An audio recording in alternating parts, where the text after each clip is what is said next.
Ooh, peppy. Hey everyone, it's Anna, and I'm back with another vintage cookbook. This time I'm reviewing Harvest Time Cookbook. This book was published in 1980 by Pillsbury. We've got our little poppin' fresh man here. I was born in 1981. From my memory, of the early to mid 80s, everything was very brown. And this is such a brown cookbook with lots and lots of like wood paneling. That is how I remember it.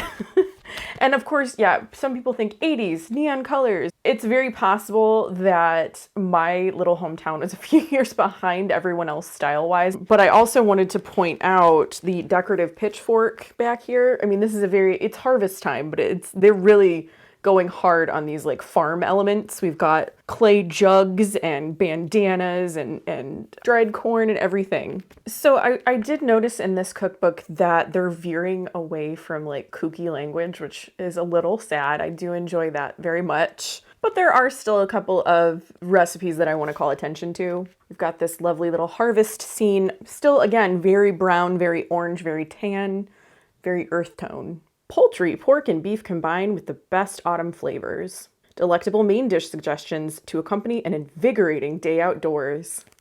So the first one that I saw that looked actually pretty good to me, but I really love the name, Disappearing Chili. After a day outdoors, nothing tastes better than a warm bowl of chili. Watch it disappear. It looks like a pretty like typical just beef chili recipe that you simmer, but then you put some refrigerated biscuits on top. I would eat this after an invigorating day outdoors. Big Tastin' Sloppy Joe. A biscuit crust topped with ground beef, corn, tomato sauce, and more. It looks like hamburger pie, but I mean, it's very specifically Sloppy Joe pie because we have a hamburger pie recipe right next to it. Marshmallow Mountains. Oh, it's very simple. It's 16 ounces of chocolate chip slice and bake cookie dough, so the tube of dough, and then 18 marshmallows halved, and then 1 can of Pillsbury ready to spread chocolate fudge frosting. Unfortunately, there's no photo because I would love to see this, but it says slice, quarter, and bake cookie dough according to package directions. Remove from oven, top each warm cookie with a marshmallow half, remove from cookie sheet, and then when completely cool, frost cookies. I'm trying to imagine this because it just seems kind of messy to me. Delicious, but messy. Okay, but you have like a quarter of a cookie, so like a cookie wedge. Slice, quarter, bake, marshmallow. Are these big marshmallows? It doesn't say. Yeah, with that marshmallow on there, I'm like, how do you ice these? Maybe I should have decided to make these instead of what I'm making today. So this is a soups and stews chapter with accompaniments. I always have trouble saying that word. Giant oats and onion sandwich bun. Pretty as a picture and filled with protein. Pretty in protein. I do love alliteration. Someone gave us some suggestions for chicken vegetable stew. You know how much I love to find writing in cookbooks. First suggestion is to add celery to this. So I don't know if I can trust this person. This book is a fairly recent find, and I picked it up because I thought it would be a great addition to the Thanksgiving series that I'm doing right now. Today I'm going to be preparing Garden Corn Scallop. So growing up, we usually had corn pudding. I think that's what it's called, where you take the corn and the Jiffy corn mix and then the sour cream and stuff. That's delicious. I would eat that any day. This is a little bit different. It's corn, it's seasonings, some vegetables. There's stuffed green olives in here, and I'm very curious about that. I do love olives. Can't say that I've had them with corn. And then there's also some like cheese and some eggs in here. I'm curious to see how this is going to end up. In order to make garden corn scallop, you're going to need a lot of ingredients. I'm just going to list them down below in the description box, and I'll mention them as I go along through the recipe. So the first thing you want to do is preheat your oven to 350, which I've done. And then you want to start melting your butter. So this is 1/4 cup of butter. So it says to cook the corn, the green pepper, the olives, the parsley, and the onion. Just like I normally do, I went ahead and I grated up my onion. This is 2 tablespoons of onion going in the pan. And then I also have 1/3 cup of green pepper that I have diced. And that's gonna go in the pan too. And they're gonna have a little party. So now I'm going to add 3 cups of corn. You can use fresh cut corn. I'm using frozen corn. You could also use canned corn according to the recipe. So let's go ahead and add that in. And then I'm also supposed to add my olives. So I have 1/2 cup of pimento stuffed green olives, and those go in the pan. This is a very unusual addition to me, but I'm pretty excited about it. So we have butter, onions, green pepper, corn, stuffed olives, green olives, and then I'm gonna add a tablespoon of dried parsley. Cook all of these things together for 2 minutes, stirring constantly. That's what we're doing. Stirring constantly. Cover and simmer for 10 minutes. So I'm gonna need to get a lid for this. I feel like this is not gonna take 10 minutes to simmer, so I'm gonna keep a pretty sharp eye on it. All right, so this has been simmering away and it looks pretty good. I didn't want to simmer it too long because we are going to bake this for quite a while in the oven too. Stir in flour and salt and pepper until well blended. So I have 1/4 cup of just all-purpose flour. That's going to go in.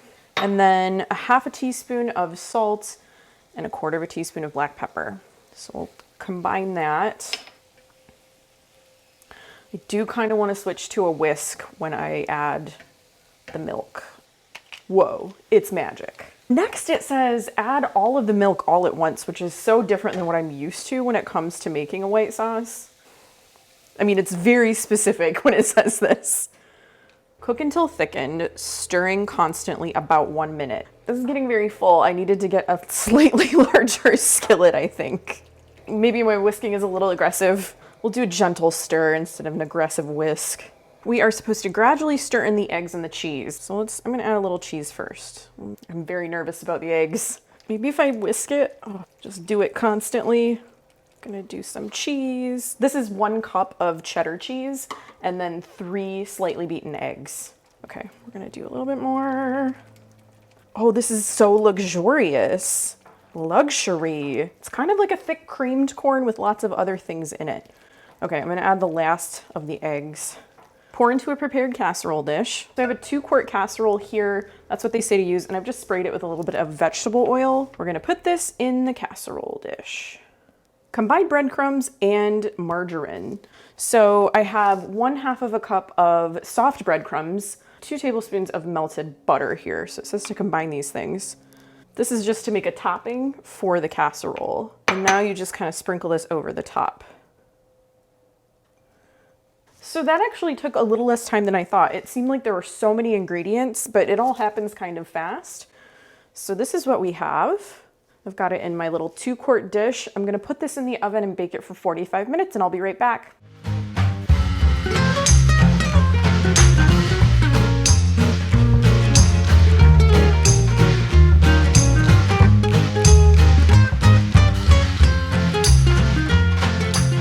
So this has been baking. I let it go for about 35 minutes. I do find that sometimes in my vintage cookbooks, they're allowing a lot of extra baking time, and I'm not sure if that's maybe because some of the appliances were powered differently or something, but if you'll remember from my Gold Rush brunch video, that was definitely overbaked. So I did about 35 minutes on this and it looks pretty good to me. It's a little bit browned on top. It smells amazing. It smells really, really good. I let it cool for a few minutes and I'm gonna go ahead and dish a little bit up and give it a taste. Oh, it is a little eggy. I wanted to make sure that I have everything, including an olive. It's essential that I get an olive. I think I need a few bites of this one to really figure out how I'm feeling. I think it tastes pretty good.